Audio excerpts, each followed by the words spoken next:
इन लोगों की जो बहादुरी थी उसको समझिए। 1712 से लेकर 1206 तक इन राजपूत राजाओं ने न जाने कितने विदेशी आक्रमणकारियों को रोका था 712 तक नहीं, 1192 तराइन का द्वितीय युद्ध जब हारे थे पृथ्वीराज चौहान।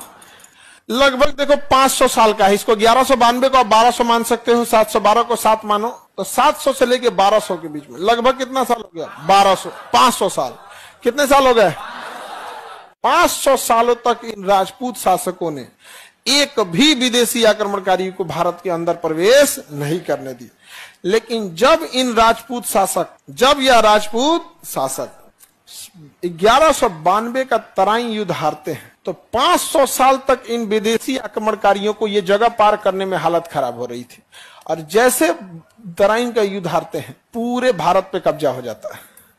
यानी यह दिख जरूर रहा था छोटा, लेकिन 500 सालों तक रोक के रखा था। 500 सालों तक इनका किला गिरते पूरे भारत पर कब्जा हो गया विदेशी आक्रमणकारियों, पूरे भारत। तो बड़ा बलिदान दिया इन लोगों ने। एक बड़ा कारण है राजपूतों की जनसंख्या कम होने का कि तो आधा से ज्यादा तो शहीद हो गए। एक बड़ा कारण है इनकी संख्या ज्यादा न होने का कि न जाने कितनी राजपूत छतरानियों ने जौहर कर दिया।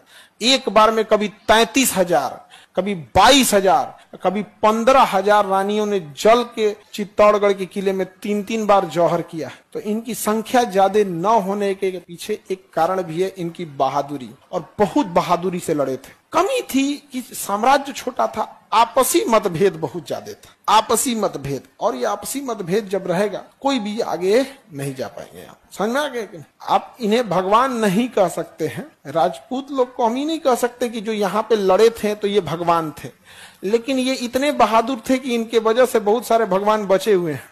नहीं तो जिस रफ्तार से विदेशी आक्रमणकारी आए थे ना, कुछ भी नहीं छोड़े रहते, बहुत बहादुरी से लड़े थे। समझ में आ रहा है?